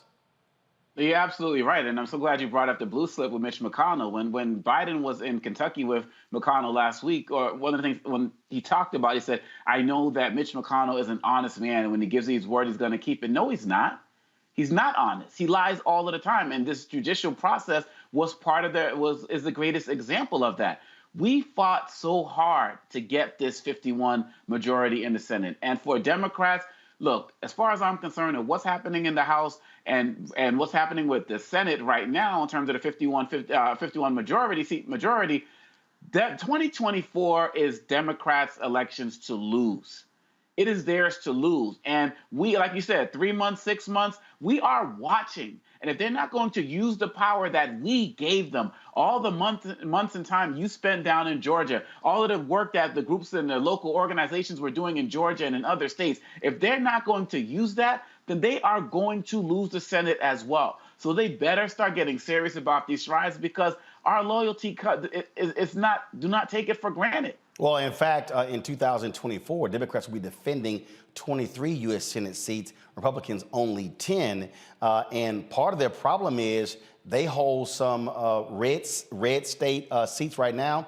It's going to be very difficult for 3 of them. And then, of course, you have Debbie Stabenow, who just announced that she's retiring. So Democrats are going to be running somebody for her state, for her U.S. Senate seat. Again, when you have the power, you use the power, because there's no guarantee you will have the power after 2024. Hold tight 1 second, folks. We come back, some more headlines, also some in memoriams. Plus, we'll talk about diet nutrition with our new youth for 2023 with my man Cutie Mac. I don't know if I'm going to let him on the show, though. He got a Kappa shirt on. I don't know what the hell he was thinking. All right, folks, you're watching Roland Martin Unfiltered on the Black Star Network.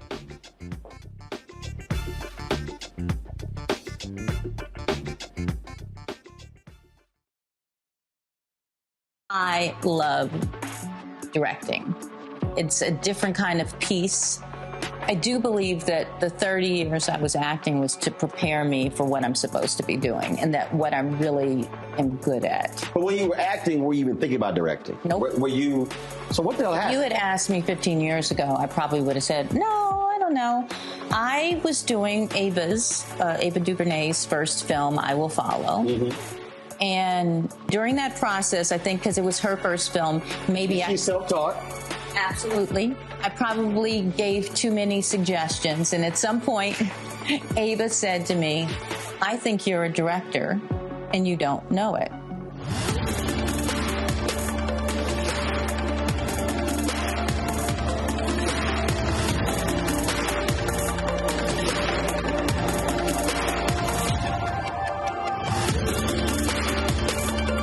Talk about blackness and what happens in black culture. You're about covering these things that matter to us, speaking to our issues and concerns. This is a genuine people-powered movement. There's a lot of stuff that we're not getting. You get it, and you spread the word. We wish to plead our own cause. Too long have others spoken for us. We cannot tell our own story if we can't pay for it. This is about covering us. Invest in black-owned media. Your dollars matter. We don't have to keep asking them to cover our stuff. So please support us in what we do, folks. We want to hit 2,000 people, $50 this month, raise $100,000. We're behind 100,000, so we want to hit that. Y'all money makes this possible.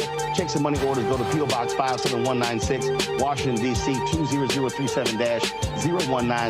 The Cash App is $RM Unfiltered. PayPal is R Martin Unfiltered. Venmo is RM Unfiltered. Zelle is Roland at RolandSMartin.com. Hello, everyone. It's Kiara Sheard. Hey, I'm Taj. I'm Coco. And I'm Lily. And we're SWV. What's up, y'all? It's Ryan Destiny, and you're watching Roland Martin Unfiltered.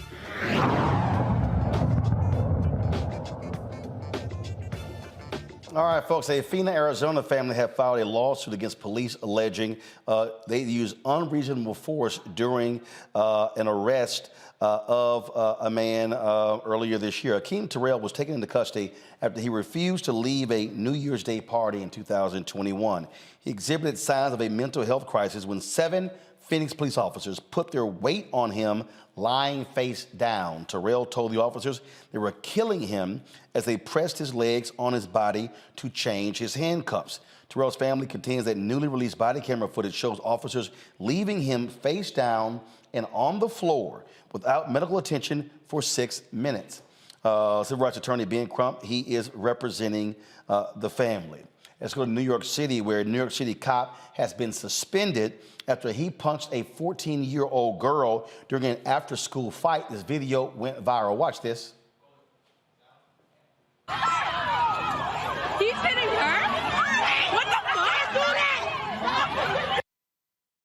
I want you to replay that video, and I want you to pause it here because you're going to see the black female cop. Her face is, she's literally like, what the hell are you doing? Roll it again, folks. He's hitting her? You literally see right there in the you see where she is looking at this white male cop in horror as to what he is doing. Roll it. He's hitting her? What the fuck? And so, folks, and this officer has been suspended without pay. Again, the girl was Kiana Robinson. The officer, let me see here, pull his name up here, is Scalzo. First of all, it was supposed to be breaking up a fight at Edward Markham Middle School between Robinson and a 12-year-old girl when Robinson hit the officer and he started to engage the teen in a brawl. Police Benevolent Association President Patrick Lynch, this is the statement that he put out about the incident. What is clear at this point is that these police officers were trying to break up a violent altercation when they themselves were assaulted. What is needed now is a thorough investigation of the entire circumstances, not just what has been posted online. Well, of course, you know he's always going to defend them. Mayor Eric Adams said he was not pleased in seeing the video. This is the kind of stuff that we always have to deal with on Congo in terms of these reaction cops, of course, and they're protecting cops. But again, in real time, you see the black female cop. She is stunned and aghast at his actions. 2023, right? The more things change, the more things stay the same. And I'm glad that she demonstrated that type of reaction because it represented the reaction of all of us. And we have body cams, we have street cams, we have so many opportunities, cell phone cams, so many opportunities to record these things. And so many of these officers are more emboldened than ever to be able to go twice the girl's size from what it seems here, to be able to go and do that and assault her like that. If she really did, hit him, then fine. That's assault on a police officer. You arrest her. You have the right to do that. But to go back and actively attack, and someone saying in the video, he's actually going at her. This is despicable and disgraceful. And this is, once again, why we need to make sure that every police enforcement action or law or bill that can get passed under this Senate and the Biden administration, it needs to happen because he needs to be fired and he should not have the ability to go and work anywhere else. He should be prosecuted himself. What the head of that union or whatever whose statement you shared didn't say was that, yeah, more investigation is needed, but the officers need to hold themselves to higher standards. That's the part that's always missing when they're so quick to jump to the defense of their fellow officers. And I'm glad as Mayor Adams, as a former officer, said he wasn't pleased, but I'm looking forward to see what he does to take it a step further because this is unacceptable. Julian? Not being pleased is like the lowest bar that we have. These things are amazingly, we've been down this path before. And what we have to do is to continue to put a light on it. Roland, I'm just speechless. I watched it before and I watch it again. And I think about young Black women and the ways that our young sisters are being treated. Of course, it's young Black men as well, but we don't often talk about what the impact is on young women. And that's one of the things that has to happen. I appreciate what Congo has said, and I appreciate the context. But let's be clear. We cannot have people beating up Black women just because they can. And that's where we are. That's where we are. It's frightening. It's despicable. We don't need this anymore. That's all. We don't need this anymore. Renita?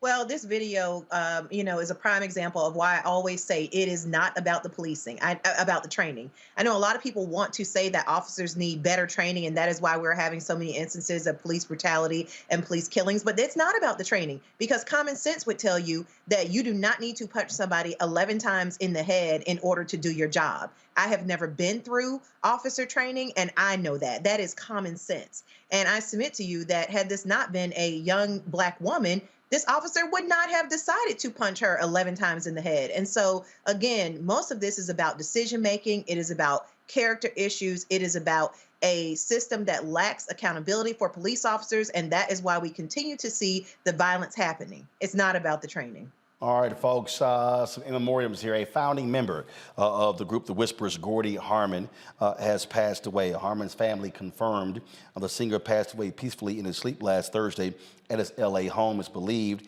he died of natural causes. Harmon, twin brothers Wallace and Walter Scott, Marcus Hudson, and Nicholas Caldwell founded the acclaimed R&B quintet in 1964. They met one another in Watts, in L.A., where most of the group resided in the Jordan Downs housing project. Their name was derived from their owner of a small record label in Hollywood, who suggested the Whispers as it reflected their soft vocal styling. Gordy Harmon passed away at the age of 79.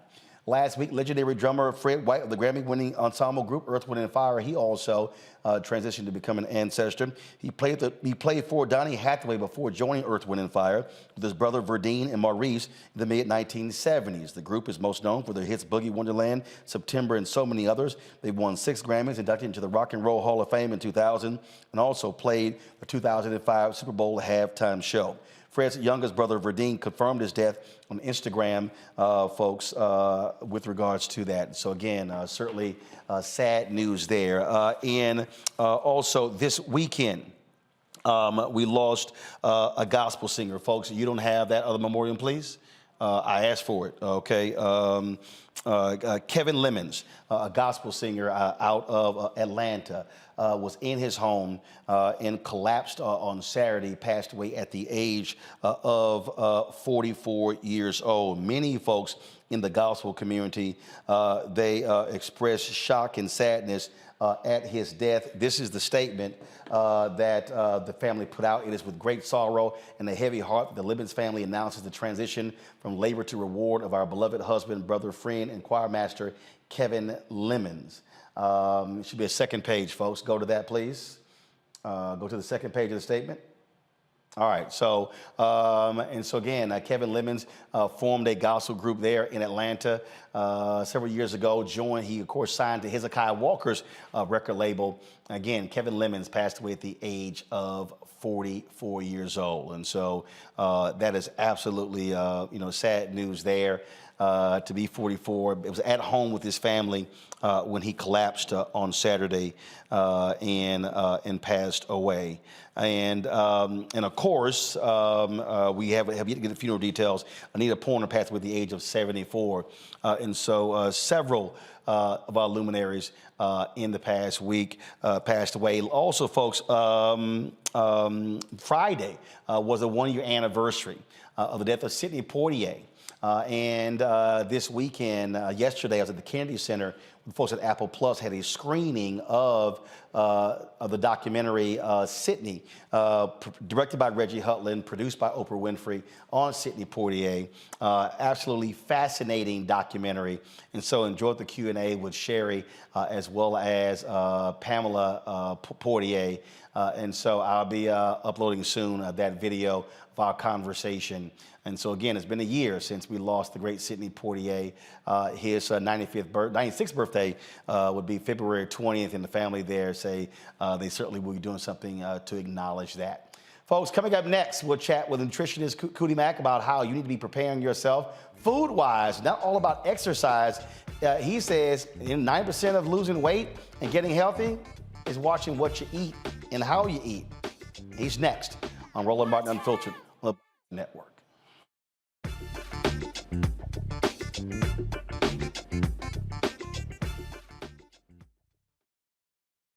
On the next Get Wealthy with me, Deborah Owens, America's Wealth Coach, the number of people working from home has quadrupled to almost 30%. You're going to learn how you can now create your money space. It can impact your mood, your mindset, and your ability to get wealthy. Interior designer Nikki Klug joins us to share exactly what you need to do to create a winning workspace. Make a space that is going to instantly put you in the mindset so that you can be more productive, so that you're organized, so that you're inspired, or you're really focusing in on the task at hand. That's right here on Get Wealthy, only on Black Star Network. Hatred on the streets, a horrific scene, a white nationalist rally that descended into deadly violence. White people are losing their damn minds.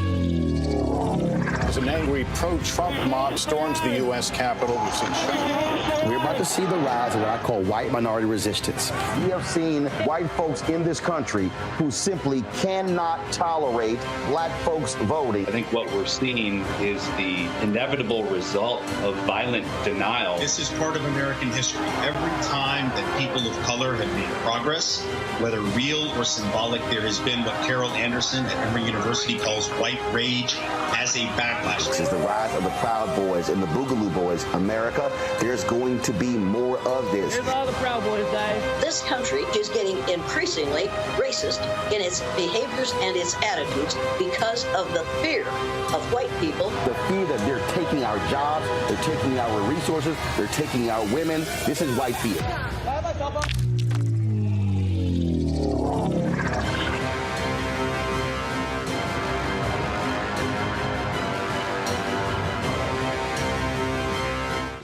What's up, everybody? It's Godfrey, the funniest dude on the planet. Hi, I'm Israel Houghton. Apparently, the other message I did was not fun enough. So this is fun. You are watching Roland Martin, my man, Unfiltered.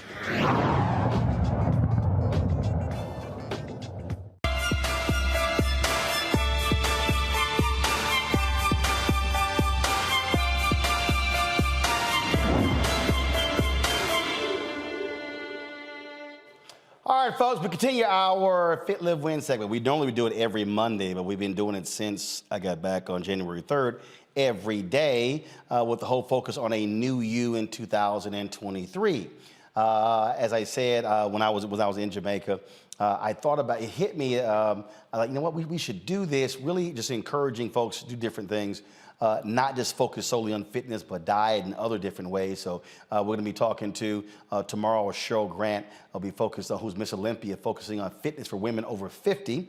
Also this week, Funk Roberts will be on talking about fitness for men over 50. Rodney Lennon will be on Friday talking about the importance of lifting weights when it comes to losing weight as well. Joining us today is Cootie Mack. Of course, he was one of the folks, last I had him on, I was on my TV One show, and was one of the 7 names that popped up. I was like, you know, we need to get him back on the show. And so glad he is back. Don't come with that Kappa shirt again, just letting you know, okay? We just said J5. I don't care. Who? J5, Founders Day. What is that? Founders Day. Oh, I don't care about that. Okay, and today the Sigma's Founders Day, and so Terry Stark's been sitting there texting me all day. Terry, we don't care. We don't care. All right, so let's get right into it. One of the things that you always talk about is that people spend so much time on the fitness part. Oh, I'm going here, I'm working out, I'm doing this, doing that. When the reality is, it's what they're eating, how they're eating, that impacts whether they lose weight, whether those health numbers when they go to the doctors, that blood work comes back, whether those numbers improve, is really what they're putting in their body. Precisely. I mean, you know, I heard you talking about statistics when it came to economics earlier, and people, even I was like, wow, that is true. Only a smidgen of the people in this country make over 6 figures. And it's the same thing when it comes to nutrition. Literally, in the Western world, I read multiple times that 70% of the diseases that we all might have are all a function of what we're eating or not eating. Mm-hmm. So literally, what we're eating is the catalyst for everything. Exercise just accelerates whatever the activities of your digestion and nutrition provide. So one of the things that, and again, you have people have all kinds of different opinions on this, depending upon whoever your dietitian or your nutrition person is. And then you got some people who say, oh, no, go plant-based. Don't eat chicken. No, don't eat that. No, don't eat turkey. Don't eat this. Don't eat the impossible meat or whatever the heck. It's all kind of different stuff. You know, your outlook on that, because again, there are others who are like, absolutely, no, you got to go completely plant-based, eat no meat whatsoever. Others are like, no, you can actually eat meat. It's just a question of what type of meat, how much you eat it, and when. Precisely. When I was studying that very same phenomenon, I was like, okay, you hear these people talking about plant-based, vegetarian, vegan, etc. I started studying animals. And I looked at the teeth of animals. And if you look at what sharks eat, what alligators eat, and you look at their teeth, almost all of their teeth, super sharp, and they got a zillion of them. With human beings, we've got 4 teeth that are really designed to rip up meat out of our 32. So if you think about that mathematically, I consciously believe, and I can say with some certainty that 1/8 of the food that we eat can be meat, and the rest should be plant-based. Our bodies are designed to process plants seamlessly. Unless you have specific conditions, by and large, fruits and vegetables will never do you wrong. Right. You know, a little bit of meat. Now, for instance, with me, I'm not a vegan, but I eat like one most of the time. And about 3-4 years ago, I went to the doctor, and there was this little number that was out of whack. Something that my doc was like, don't worry about it. But because I am who I am, I was worried about it. And when I asked him to research what fixes that number, it was actually like, you need to eat more red meat. Really? Yeah, so but not a bunch, but I just needed a little more red meat. Because I would eat a burger or a steak once every 3-4 months. Right. So that was good for me, because I was like, okay, cool, next cookout, I'm good. Or next time we go to Maestro's or a steakhouse, I can get one. Now, I'll be honest, I love the taste of meat. I don't have to eat it all the time. Right. So that's the whole thing. But it's like when I think about it, just what you said, I might eat red meat once every 6 months. Right. It's not actually a lot. Right. Eat more chicken, eat more fish. Eat more fish. Eat more turkey, things along those lines. So also when it comes to, I'm going to go to my panel in a second, also when we talk about, we talk about nutrition. Okay, so you just mentioned vegetables. All right, I hate most vegetables. I know. So, I do. I hate nearly all of them. But is there a difference between eating the vegetables cooked or raw, or doing them in a smoothie? Is it the same? It's raw, and smoothies are close to each other. Cooked, not. Now, there's some vegetables like bell peppers. Some bell peppers, the nutritional properties change. So they're good for you raw, but they're good for you in a different way when they're cooked. Got it. So that's something that we can really dig in the weeds on, and I can help people out on if they just want to hit me directly, because I can really cut through whatever their specific issues are. But raw vegetables, by and large, are good for you. Fruit, by and large, good for you. Cooked vegetables aren't terrible for you. So, okay, so let's deal with fruit, because what gets me is you got all these, YouTube, TikTok, Instagram nutritionists out here. Then folks are like, oh, no, don't eat too much of that fruit, or don't eat this fruit. Oh, no, can't have too much watermelon, can't have too much pineapple, can't have too many blueberries. Then you're sitting there going, well, damn, what in the hell can I eat? And some people get so frustrated, they just go, man, what the hell, I'm just gonna eat whatever. I love that you brought that up, because before we start feeding ourselves food, we should feed our minds with good information. So with that said, especially in the spirit of trying to make sure that we start off 2023 properly, and it's not too late. It's not too late to start off 2023 properly. What I want to do is feed the mindset. Everybody wants to get better. Generally speaking, most people want to lose weight, but that's not everybody's goal. And again, we can talk about how to firm up these goals, one-on-one, but what I want people to think about is just what I call a 4-minute fix. Just while you're setting, because fitness people try to run away from the word resolution. Got it. Because they're afraid that the people out there listening and watching, we can't enforce or maintain these habits. So what you gotta do is make these habits palatable. So what we wanna do is take a minute every night and just think about what your goal is. If it's losing weight, if it's building muscle, and then dedicate just 2 minutes the next morning to that. So if you're gonna eat more apples, when we talk about apples, if you're gonna make a smoothie, if you're gonna do jumping jacks, push-ups, whatever, just think about it for a minute the night before, commit just 2 minutes to yourself. Do those 2 minutes the next day, and then pat yourself on the back for doing it. In literally just 4 minutes, if you make that, you can make that a habit, because we all have 2 minutes. You make that a habit every day. Then once 4 minutes, you realize what 4 minutes really isn't. Then you can make it 6 minutes, 10 minutes, 15, and extend it. And every day that you make it a habit, you actually can reinforce it and stick to your resolution. Questions from our panel. Renita, you first. Well, thank you for the information that you're providing. This is very, very helpful. As Roland mentioned, so many people get overwhelmed when you start to talk about nutrition and fitness. So what are your top small tips of what everyone can do to lose fat and increase energy? Let's do 2. All right, 2. So like I said, I'll reinforce what I just said, that 4-minute fix. Think about just the one thing you're trying to do and dedicate just 2 minutes to it. Everybody has 2 minutes. Take 2 minutes and just do that. So if you want some exercise that'll work in 2 minutes, DM me, I'll give them to you. Make sure if you want to eat something better, pick an apple, pick something simple. Apples, berries, melons are all great for you in terms of fruit. Any green, dark leafy greens, they're good for you as well. And just invest 2 minutes of your time in eating that. Every day. If you trip up and can't keep up, just start over. 2 minutes, we all have it. Am I making sense so far? Or again, what I had to do is sort of you grabbing those chips or the cookies, you grab the green apple, you grab those fruits, that are easy when you're moving on the go. Right, and so to that point, when you're overwhelmed, go back to basics. Don't try to juice the whole garden. Don't try to make a huge, just grab an apple. You'll be amazed. It's literally true. An apple a day will keep the doctor away. 90 seconds, 2 more questions. Omakongo, go. I appreciate everything you're saying about what to eat. My question is about when to eat. Can you share your thoughts on intermittent fasting? Yeah, so when you go to sleep, if you're sleeping as recommended, which means 6 to 8 hours, that's an intermittent fast. If you think about it, that's why the first thing you eat is called break fast, right? What I want you to do is get in the habit of juicing. Get a juicer, not a blender, a juicer. And again, DM me, I'll give you the details, but get a juicer, juice within 90 minutes of waking up, and I promise you the rest of your day will go a lot smoother when it comes to nutrition. Really? So, because what I'm doing is I'm actually working out on an empty stomach, then having my first meal post-workout. I'm not mad at that. Okay. If you can hack it. But you want to get some energy because if you... don't worry about it. I got energy. That ain't the problem. Because if you miss that, then you will go for cheap energy, and that's when you start hitting the sugars. I got enough energy. I'm good. Julian, go.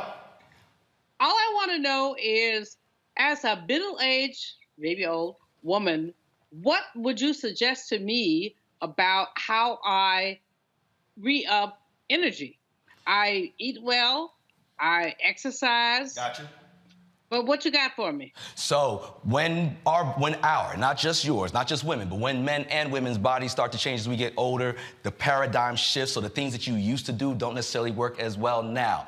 DM me so we can talk specifically about that, because I'm working on Women's Hormones Health Workshop. So hit me up, go to 6weeksuperyou.com, DM me on Instagram, and if you hit me,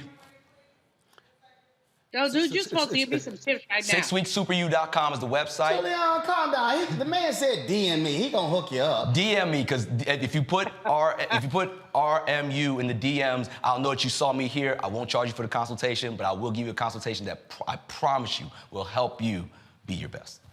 All right. So again, the 6 week. Get the website again. 6weeksuperyou.com. The number 6weeksuperyou. Okay. And what program? What's the program? And that program is a 90-day program that actually will have me walk with you for 3 months, day by day, every single day. It won't take no more than 5 minutes out of your day, and you will actually have my guidance so you can make these habits your lifestyle. Got it. All right. Cootie Mac, I appreciate it, man. Oh, man, thanks a bunch. Again, your Instagram pulled up, folks. This is how you can reach him. Instagram, Facebook, email, his website as well. Check him out. Thanks a bunch, man. I appreciate it. Got you, man. Folks, again, go to 6weeksuperyou.com to get yourself started. I tell you, an all new you in 2023. Folks, that's it. I'll see you tomorrow right here. Roland Martin Unfiltered on the Black Star Network. Holla!